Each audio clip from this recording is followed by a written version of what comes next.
Hello hi అండి, welcome to మనోహరం. ఈరోజు నేను టమాటాలని హార్వెస్ట్ చేసుకుంటున్నాను. చూడండి అసలు కాయలు ఎంత మంచి సైజులో ఎంత బాగున్నాయో.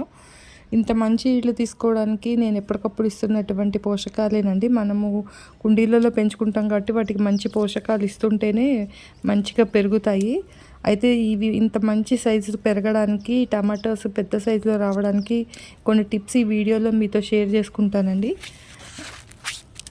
మొక్క పెట్టుకున్నప్పుడే మట్టి మిశ్రమంలో మంచి బాగా మాగినటువంటి ఆవు పేడ, కోకోపీట్ అన్నీ కలిపి పెట్టడం జరిగిందండి. అందులోనే అప్పుడే బోన్ మీల్ కూడా వేసి కలిపి పెట్టాను ఈ మొక్కని నేను.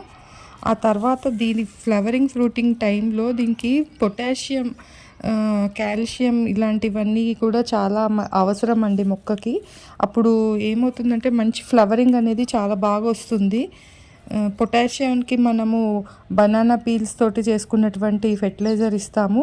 కాల్షియం కోసము వాటర్లో కొద్దిగా సున్నాన్ని కలిపి మనం పాన్లో వేసుకుంటాం కదా, ఆ సున్నాన్ని కలిపి కొద్దిగా పోసినట్టయితే మొక్కకు కావాల్సిన కాల్షియం అందుతుందండి. అప్పుడు సైజు చాలా బాగా పెరుగుతుంది. అలాగే దానికి ఫ్లవరింగ్ కూడా చాలా బాగా వస్తుంది.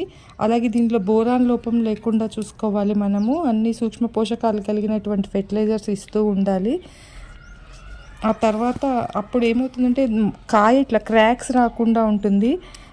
బోరాన్ లోపం లేకుండా చూసుకోవడానికి మనం జిల్లేడు ఆకులను తీసుకొచ్చి వాటిని వాటర్లో నానబెట్టి మొక్కకి ఇచ్చినట్టయితే ఆ క్రాక్స్ అనేవి ఏదైతే వస్తుంటాయో టమాటాస్కి అది రాకుండా ఉంటుంది. తర్వాత దీనికి ఆకు ముడత సమస్య రాకుండా చూసుకోవాలండి. ఆకు ముడత సమస్య వచ్చినప్పుడు పూత అనేది రాలిపోతుంది. ఆకులు చిన్నగా అయిపోతాయి. ఆకుముడత సమస్య వచ్చినప్పుడు దానివల్ల పూత అనేది రాలిపోతుంది. ఇంకా కాయ నిలబడదు. మొక్క ఎదుగుదల కూడా తగ్గిపోతుంది. ఆకులు చిన్నగా అయిపోవడం వల్ల దాని మీద సరిగ్గా ఈ సన్ అనేది, సూర్యరశ్మి అనేది పడకుండా దానికి జరగవలసినటువంటి కిరణజన్య సంయోగక్రియ సరిగ్గా జరగకపోతే ఇంకా ఇలాంటి ప్రాబ్లమ్స్ అయితే వస్తాయండి.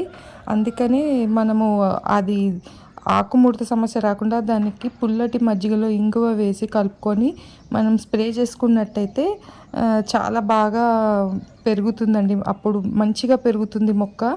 ఈ ఆకుముడత సమస్య అనేది తగ్గుతుంది. ఇప్పుడు నేను మీకు చూపిస్తున్న ప్లాంట్ పీనట్ బటర్ ప్లాంట్ అండి. దీనికి కూడా చూడండి ఫుల్ పూత వచ్చింది. చాలా బాగుంది మొక్క. టిప్స్ అన్నీ పాటిస్తే మీకు కూడా మంచి టమాటాస్ హార్వెస్ట్ చేసుకోవచ్చు.